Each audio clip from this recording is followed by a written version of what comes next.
基图是这一个，这个应该是一个欧洲的大品牌的一个，然后我把它和我自己的这个呃图片 blend 起来，但是我觉得哈，大部分 pick up 的还是因为我这个是 PNG 的格式，PNG 的格式的样式，这样两张合并起来的时候，大多数的背景应该都是从这个高大的这个应该是石头墙的这个一个背景取出来的。用 describe 这个 function，把这个图的大概的描述给生成哈，我会 insert leaf card，怎么用这个 describe 的 function，它这个我觉得是这个 stone wall 没有给我选的第二条，没有给我这个一个颜色，这个我觉得有一点儿，我自己还得再加，因为后面生成我发现它给这个墙啊后面就是有一些很多的痕迹，我就不明白这个是什么原理。可以看到这个图片，模特的姿势都是取得挺好的，一个 fashion shoot 的一个典型的 pose。但是我觉得哈，就是这个墙面儿有点儿拉垮，就给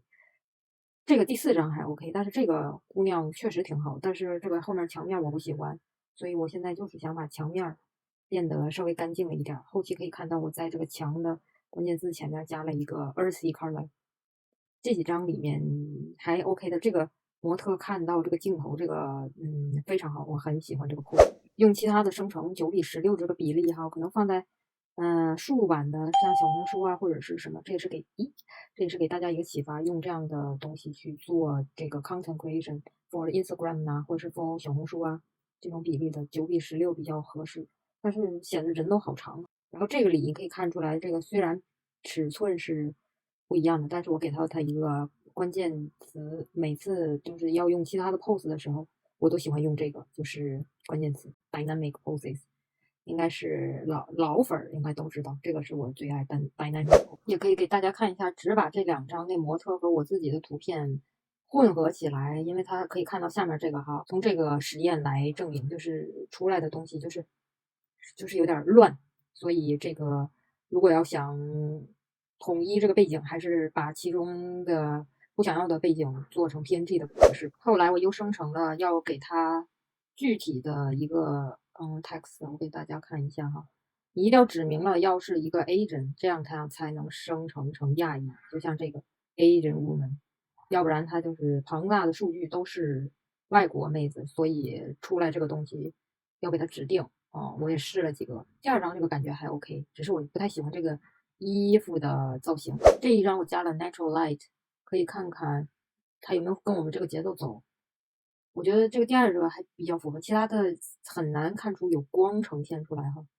如果你要想光特别明显的，就得用 golden hour 的 light 这个关键词。现在这个 earthy color stone wall 这个背景，现在我已经挺满足了，因为通常这种像这个品牌，他家基本上都是大地色系，然后弄太花哨的背景和主体就容易那个喧宾夺主，所以一般的贝质颜色作为他家的 photo shoot，我比较喜欢，其他的背景反正就不能太花哨的背景。这还是得跟品牌，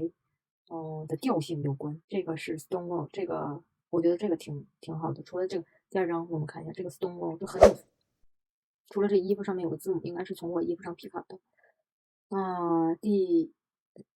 第三张这个左下这个缺这么一小块，但是整体的衣服设计啊，还有这个简洁度，还有背景都是可以的。但是我还是比较喜欢第二张，除了字母那块。如果这个视频在任何维度对你有帮助的话，您的任何一个动作，比如说点赞呐、或什么，都是对我原创工作者最大的支持。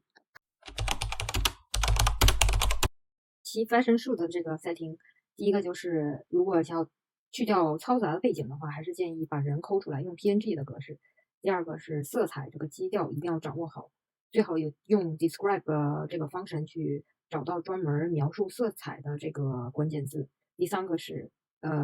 如果是这种模特的 fashion shoot 这个关键字一定要有，因为它会有一些模特的眼神儿，像这个样式儿，模特的眼神儿，还有它的 pose。第四个就是另外一个小贴士，就是你如果不喜欢什么颜色，如果 generate 出来有那个特别湛蓝色的裤子或者什么的，你可以把那个颜色给去除掉。本期所有的内容，在大家一起玩这个 Midjourney 的过程中就是抱团取暖吧在这个过程中，肯定有一些平时找不到答案的问题呢，有可能会在这几个播放列表中出现，所以点它点它。